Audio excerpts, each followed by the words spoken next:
because taking all the information we've been messing with so far, you've got your fixed costs of $10,000. Again, that hasn't changed. Our variable costs, remember, those went up at $30 per unit because that was the variable cost per unit. Adding down this and this, we're getting our total costs as we go out this way, which we've already seen before, the total costs. Now we add revenue now, and we're saying that, let's say, $50 is our revenue per unit. That's what we're selling them for. So to compute your total revenue, all you do is you take that quantity right there, the 100 times that 50 amount that we had over there, to get our revenue. And you can see that the revenue will keep increasing as well, because the more you do, the more money you make. Now it's time to close the loop and look at profit. If we take our revenue, and here I'll show you the formula to look at profit. If we take our revenue right there, the 5,000, and we subtract, well, this cost and this cost, we could also just subtract the variable, the total cost right there. So 5,000 minus 13,000, 5 minus 13, that gives us minus 8. We're still in the hole.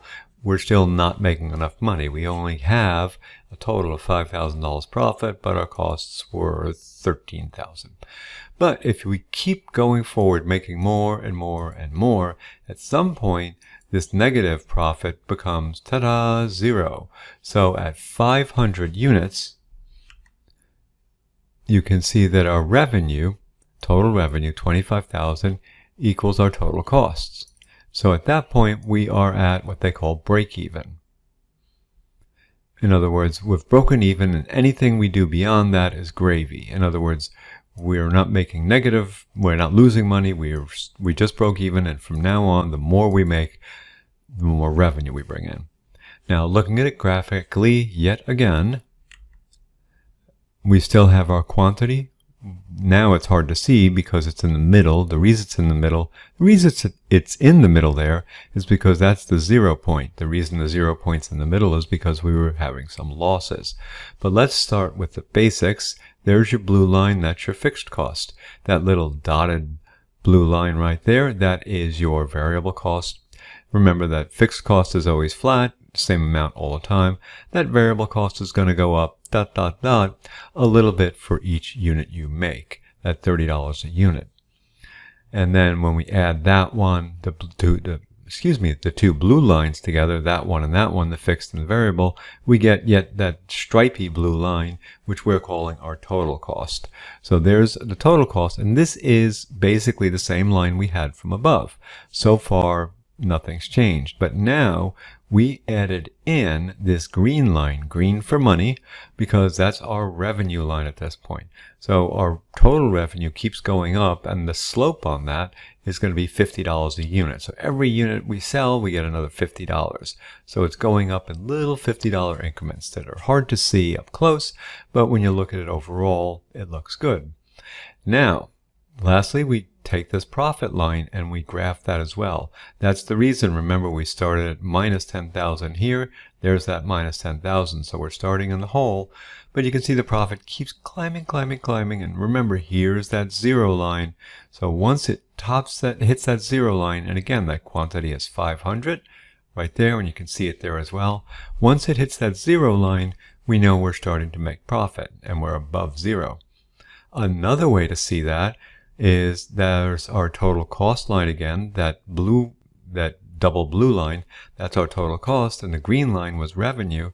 So at the moment that the green line, our revenue equals our total revenue equals our total costs, same place there at the 500 quantity, at that same place, that's also our break even. So you can kind of see break even in this table here, and you can also see what it looks like in a graph as well. Now, jumping back to the slides, that's a good illustration, what we just walked through, of all these costs and how to read them, and that's what they're getting at with all these graphs. I'll pause at this one for a moment, though, because even though it was in mine, you can also see it again here. Your average cost tends to look like this, your average cost per unit. The reason is, while your fixed costs, your variable cost per unit are often flat. In other words, we were always paying like $30 a unit for our variable costs. So your variable costs per unit are flat, but because that fixed cost per unit starts high because we're spreading millions of dollars of fixed costs across one unit, but then as we make more and more units, that fixed cost per unit goes down. So when you add this one and this one up, that's why your average cost per unit goes down as well. A few other terms that are worth mentioning, that marginal cost right there, that's the cost of making the next unit, the additional unit. And normally that's at least the variable cost. In other words, the variable cost per unit is my marginal, so I'll have to pay at least that much, plus a share of the overhead expenses. FYI, that marginal cost is also called incremental. The reason I'm mentioning this is these are terms that you'll probably hear if you get into things like cost-benefit analysis or cost effectiveness. It's worth noting here that some assets are called, they're referred to as often sticky, and that just means they're step or fixed. They're semi-variable. The perfect example is an MRI machine. You can't buy 10% of an MRI machine. You can rent it, but that's another matter. But if you want an MRI machine, you need the entire machine. So your costs go up in big chunks. That was the cost of operations. Let's say this is your quantity right there. That's your cost of operations when you're using just one MRI. But at this quantity here, suddenly you can't do it with just one MRI, so you have to buy a second one. So your costs look like that. It looks like a step function, and it keeps going up. And that's what they call fixed or step costs. Now the textbook goes through this rather convoluted example, and I'm going to give you an alternative perspective that makes it easier. The example throws a lot of different numbers at you, but the two that really made a difference were you were told that your variable cost per unit is $250. So for each additional unit, it's going to cost you $250. But somebody was offering $300 extra for each one you made. So just knowing those two things, the variable cost per unit of $250 and the extra revenue per unit $300, we knew that we'd be pulling $50 in profit for each extra unit. So this is a simple decision to proceed.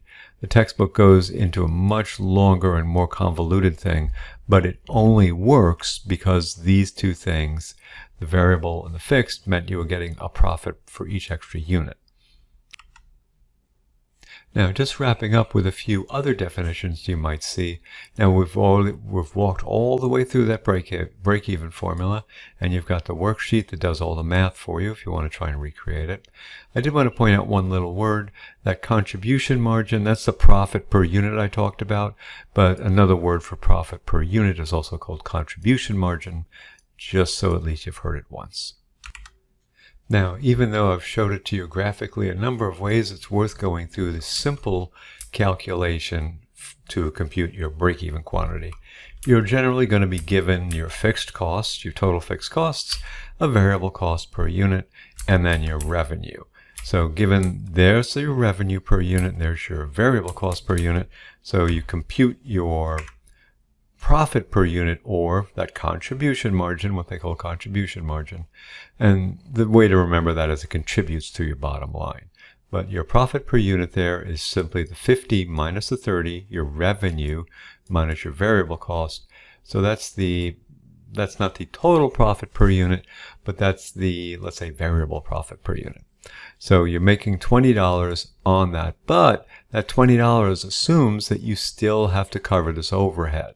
So if you're making $20 each unit before covering your overhead, then to cover that overhead, all you do is you divide your overhead, those fixed costs, $10,000, by that little contribution margin right there, the $20. And when we do that, we get $500. And you see right there, and we know from over here that $500 indeed was the profit margin, was the break-even point. But I just wanted to show you that little way of doing it without using the graphs and everything that still gets you to your break-even quantity.